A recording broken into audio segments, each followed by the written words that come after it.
Good morning and welcome to the Splash Live, Greater West Bloomfield's only local morning show, giving you exclusive access into people, businesses, and events in our community. We're bringing you this show live daily weekdays at 9:30 a.m. with your host, me, Maddie Muschin. Before we dive into today's show, every week we highlight someone, an educator, student, business, or organization from our Greater West Bloomfield community, going above and beyond. If you would like to submit an entry for someone, you can scan the QR code on the screen and fill out the Google form with the person's name, their contact information, and reasons why you think they should be recognized here on the Splash Live for our Person of the Week. Now let's go check out what's going on in our Greater West Bloomfield community. The first event we want to look at is the West Bloomfield Township Public Library virtual events. They're hosting a ton of fun and educational events for residents of West Bloomfield in all age groups. Today, they will have their book talk that is organized through the Friends of the Library program. In this book talk held today and tomorrow, they will look at the book The World According to Dr. Fanny Davis by author Bridget M. Davis. For all of these events, you can register on the West Bloomfield Township Public Library website at wblib.org. Something that is also ongoing at the library is your ability to rent out those great literacy and tender topic kits that will help your child with literacy skills and ways to learn about tough topics that are happening in our community. You can rent these out by stopping into the library or calling the youth services desk to reserve a kit of your choice. Our next event is the Spring Fling Egg Hunt. On Thursday, April 14th, you can join in the Easter Egg Hunt fun at Marshbank Park. West Bloomfield Parks and Recreation is hosting their egg hunt where you can hunt for eggs and then go and redeem those for treats and cool prizes. There will also be a meet and greet with the Easter Bunny, a petting farm, and trackless train rides that you, your family, and friends can enjoy. Registration for your specific age group can be done through the West Bloomfield Parks website, and you can make sure to bring your own Easter basket to carry all of your prizes and eggs. The registration fee for this event is $7 per West Bloomfield resident child and $9 for the children that are non-residents. Our last event we want to look at is the Sylvan Lake Garden event. On Thursday, April 21st, the Sylvan Lake Garden Club invites you and an evening of learning about how to use native Michigan plants to support the declining pollinator populations and create healthy yards, trails, and lakes, as well as minimizing rain runoff and flooding. Led by Erica Kleitz, the director of the Oakland County Cooperative Invasive Species Management at Six Rivers Land Conservancy, there will be social time starting at 6:30 p.m. and presentations will start at 7 p.m. This event will be at the Sylvan Lake Community Center. If you have an event you would like us to feature here on the Splash Live, you can send us a message on our social media pages at Civic Center TV and on Facebook at Civic Center TV 15. Coming up, I'll be talking with Chris Frey, the West Bloomfield Parks Supervisor. But before that, we held the 4th annual State of the Communities Address this year that allowed the leaders in our 4 communities to talk about topics that are impacting our Greater West Bloomfield community. During the address, the leaders talked about the community programs and how they are helping to keep their community connected, especially during the time of social distancing and virtual events. Let's go check out what our community leaders had to say.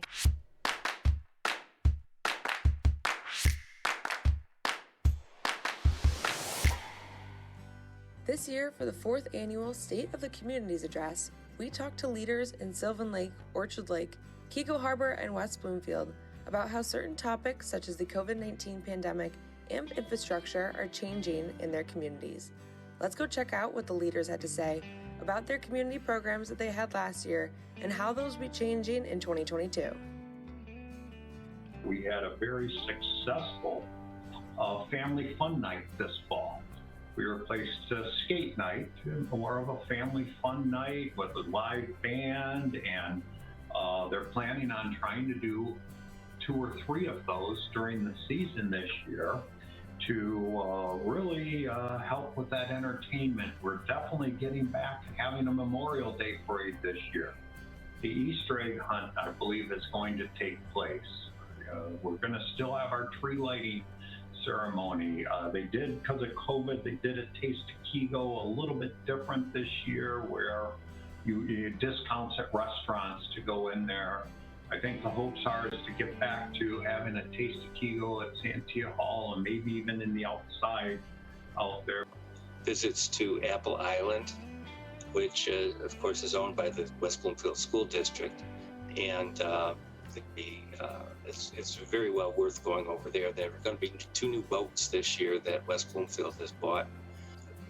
Our annual community block grant funds are dedicated to and allocated to the Haven shelter. We do this pretty much every year. Our St. Mary's Fair has been a big item in our community for years. Unfortunately, it's not going to happen this year. Of course, it didn't happen last year, and I'm not sure what the future will bring. But those are some of the things that we've done. A bit over a year ago, we passed an ordinance to provide a system by which residents can submit an application to hold a community event in public spaces. It has been incredibly successful, and we are thrilled to see our community center being regularly utilized by residents. The change has brought food trucks, small outdoor concerts at our community center, a weekly game night and yoga event, and public speakers, and anyone has the opportunity with a good idea to make it a reality in Sylvan Lake. Our greatest asset is the community we foster. We have hardworking, generous neighbors who want to participate and work together to make Sylvan Lake the prettiest little city in the state of Michigan. The health fair will be held, I believe, on June the 9th. And this is a good opportunity to commend Suzanne Levine, and you know her. She's the president and executive director of the West Bloomfield Chamber of Commerce. Imagining having that role during COVID when businesses are closing. She maintained that organization. Our Parks Commission and our library, they constantly are offering programs, especially to senior citizens. You can watch the entire 4th annual State of the Communities address to hear more from your leaders about these topics and what's going on in your community. Reporting for the Splash Live, I'm Maddie Muschin.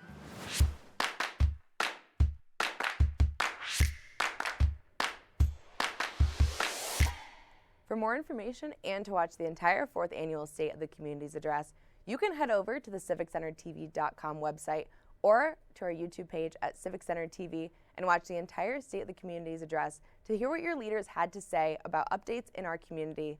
Later on, we'll be taking a look at a person of the week who has committed himself to 10 years in the West Bloomfield School District as a superintendent. But now we are joined by Frey, the park supervisor, to tell us a little bit about what's going on with West Bloomfield Parks and Rec and some updates with West Bloomfield Parks. Chris, thanks so much for joining us today. No problem. Thank you for having me again. Good to see you. Nice to see you too. Chris, as the weather is just gorgeous today, I think that everybody in the community is looking forward to getting out and enjoying all that West Bloomfield Parks has to offer. Can you first give us some updates about the parks opening up for the springtime? Sure. So a lot of our parks they're always open 365 days a year, but some of our facilities are closed in the wintertime, meaning the park restrooms, majority of them are non-heated, so we have to get the water running back open in those buildings. We have to test that water to make sure it's safe for everybody and then get those cleaned and open. And as you know, it could be 60 one day and sunny and snowing the next day like we saw on Monday. So it's a fine line for us to get those buildings open with a little bit of heat that's in them and safely get them open so we don't have any failures in the plumbing systems with it being cold outside. So we are getting that together. We should have restrooms in the parks open within the next week or two. We're getting playgrounds opened. We're putting new safety surface underneath the slides and swings so everything's safe, and we're getting those things open. Again, that material freezes in the winter, of course, and we have to wait till that unthaws and to install new safety surface. So we're getting that installed and getting swings and things like that put out. We have our tennis and pickleball courts opened at Key Sports Park and Drake Sports Park. In the next week or two, I think the volleyball courts will be opened at Marshbank. Again, that surface, that sand surface underneath is still a little bit frozen if you dig down a little bit. So we just have to make sure things are safe before we get things open. So we're getting to it as quickly as we can, but we're getting things opened, and we're looking for some warmer weather. And then Chris, talking about the Drake Sports Park and that area, you guys have some construction going on. Can you give us some update and some more information on the construction that's going on in the Drake area there? Sure. So Drake Sports Park for the last 2 years has been under we've been redoing the parking lots out there. So this year is going to be phase 3, which is going to be the most disruptive to the people that want to come and use the park, because unfortunately we're going to have to close the park we're hoping about 2 to 3 weeks depending on weather. We're hoping for a nice dry spell that they can close the park, get that work done and get it right back open. That project is actually starting next Monday. We've had frost laws on for the last couple of weeks where trucks couldn't be out on the roads, heavy trucks. So those are coming off on Friday, and they're moving around equipment and stuff, and they're getting ready for Monday's start. The first part of phase 3 is just parking lot work. So the park will still be open for the first 3 to 4 weeks of the first part of this construction. So we don't estimate the park to be closed until maybe the first or second week of May. We're going to be posting some signage. We'll put it out on our social medias. So we're going to try to get that date out the best we can when we get it from the contractor. It's kind of a moving date. It just depends on their work and, again, weather. But for the first week or two of May, at some point, Drake Sports Park will be closed. We're hoping for 2, no more than 3 weeks to get that pavement replaced and sidewalks replaced and put back in and installed. So this is the third phase, the last phase. But when we're done with this, everything will be nice, new, and fresh down at Drake Sports Park. And then, Chris, looking into the spring and the summertime, obviously to operate all these parks, you guys need staffing. So I know that you guys at West Bloomfield Parks and Rec are currently hiring for those summer positions. Can you give us an update on some of those employment options for the summer staff? Sure. Yeah, we have a lot of openings still. I'm sure everybody listening to this and you yourself has probably heard how hard it is to find staff. And we are in the same boat. If you go to our website, wbparks.org, there is a drop-down menu across the top, and there's employment in there. We have seasonal positions in camps, at our splash pad, in the parks, nature stuff. We have full-time positions available in the parks and some other spots in the organization. So if you go to our website, wbparks.org, and that drop-down menu under employment, there's a long list of employment opportunities. Our seasonal staff can be, we have retirees on staff, we have college folks on staff, we have high school folks on staff. They don't all have to work 40 hours. Some folks only work 20 hours. Some work, 3 or 4 days a week. Some work 40 hours, and some folks that come home from college want as many hours as they can, to sock that money away to go back to school. So all of our departments are very flexible, and we'll work with anybody's schedule, but we just definitely need some more help in all of our areas of the organization. And Chris, as we wrap up here, is there anything else that you wanted to share with our audience, either about those summer employment options or any of the updates with the West Bloomfield Parks? Sure. The biggest thing is to follow our website. Maybe join us on Facebook. You get a lot of information, a lot of updates daily, weekly, monthly on those types of things. And it's always going to keep you up to date on this park closure, any special events that we have coming up. We have a lot of stuff starting this spring and summer. We're always really busy with kids concerts and adults concerts and Earth Day celebration. There's an egg hunt next week. It seems like we're ramping up very quickly. We always have a lot of things going on. But check out the website, check us out on Facebook. All that stuff is updated daily, if not hourly. Our marketing department does a fantastic job at keeping that stuff going. So just check us out there. That's probably where you're going to find the most information the quickest. Well, Chris, it's always a pleasure to have you on the Splash Live, and thanks so much for joining us again this morning. You too. Have a great day. Thank you. You as well. Once again, I was joined by Chris Frey, the Park Supervisor for West Bloomfield Parks and Recreation, talking about some of their big updates that they have going on, as well as those summer employment opportunities if you're interested. Our person of the week this week is someone who has committed himself to the West Bloomfield School District for over 10 years. Since his hire as a superintendent for West Bloomfield School District, Dr. Gerald Hill has made an immense impact in each school in the West Bloomfield community. Let's go check out now why we named Dr. Hill our person of the week. Our person of the week this week is someone who has committed himself to providing leadership in the West Bloomfield School District over the past 10 years. Dr. Gerald Hill has been in the education system since he began teaching in 1973, and since then has worked to improve the ways in which students learn in his community. During his time in the West Bloomfield School District, Dr. Hill has supported the community through attending sporting games and events that show his commitment to being active as the superintendent. In November of 2021, Dr. Hill announced his retirement from the superintendent position in the school district, effective at the end of June. I was reflecting back on 10 years ago when the board selected me as superintendent, and one of the current board members, Dr. Nick Hirsch, asked a question during the interview because they knew I was retiring from Illinois, how long I intended to stay. And I said, well, I'm going to stay as long as I feel I'm effective, as long as the board wants me to stay, as long as I'm challenged by the work. And all of that is still true today. But after 49 years in the business and really 10 fantastic years in West Bloomfield, it's time for me to take another direction. This has been very rewarding for the last 10 years here. And the community, the school board, the teachers, the staff, especially the students, have been so exciting to work with. And I will carry that with me for the rest of my life. Dr. Hill has impacted the West Bloomfield School District in many positive ways that have elevated the caliber of the students and staff going forward. While working in the WB School District, Dr. Hill worked to create the Diversity, Equity, and Inclusion Committee, as well as the District Learning Design Team that works to help with innovation and technology-infused class environments. Through his passion for the faculty and students of West Bloomfield, Dr. Hill has cemented himself as an effective leader and great superintendent for the district, which is why we named Dr. Gerald Hill our next Person of the Week. Thank you to Dr. Hill for all of the work that he has done in our community to make sure that our West Bloomfield students and staff have been supported over the past 10 years, especially during the COVID-19 pandemic.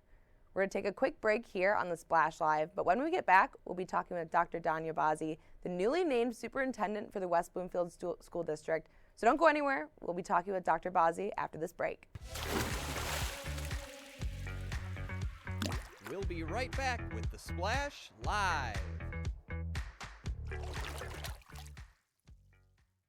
This message brought to you by FEMA. Home fires occur most often in winter. Keep anything that can catch fire at least 3 feet from heating equipment. And never use an oven to heat your home. Stay in the kitchen when frying, grilling, or broiling food. Turn space heaters off when you leave the room or go to bed. Make sure all vents are clear of snow and ice to allow carbon monoxide to vent outside. Have your furnace, heating system, and chimneys serviced each year by a qualified professional. Learn more at www.usfa.fema.gov.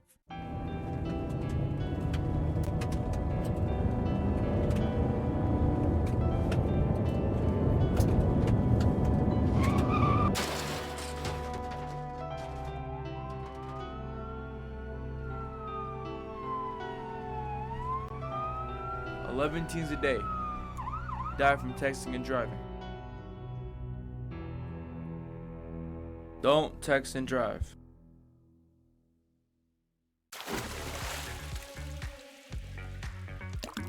And now, back to the Splash Live. Welcome back to the Splash Live. I'm your host, Maddie Muschin. Joining us now to introduce ourselves to our viewers and talk about her background in the education field is Dr. Dania Bazzi, the newly named superintendent for the West Bloomfield School District. Dr. Bazzi, thank you so much for joining us this morning. Thank you for having me. It's my pleasure. So, Dr. Bazzi, can you first give us a little bit of background on your experience working in the education system and how that brought you to the West Bloomfield School District? So, I have a wide range of experience in the educational field. I didn't start out in the educational field. I was working as a project consultant at Ford Motor Company right out of college and enjoyed that, but knew that I would want to pursue, professional aspirations within the field of education. So I started my educational journey as a high school math teacher at John Glenn High School. That was a great job. I was able to serve the community that I went to school in.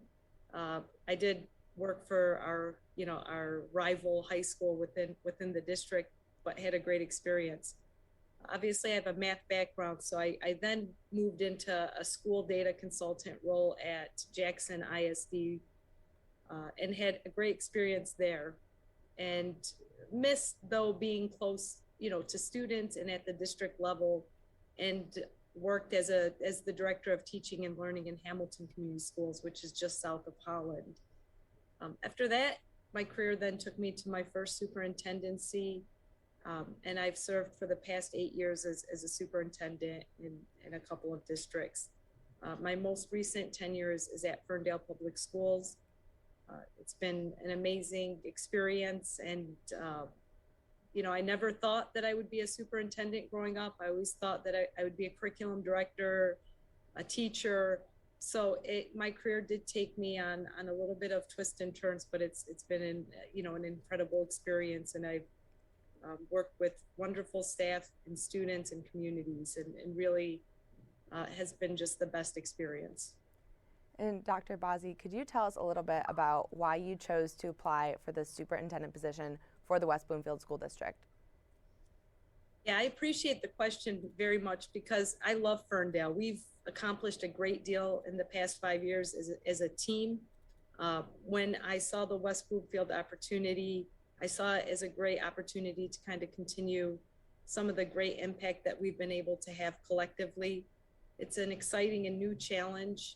I believe that within this role, I'll be able to continue to grow as a leader and hopefully be able to add value to the West Bloomfield School District and community as a whole. So I think that, at a certain point, there's new opportunities, new learning, new growth.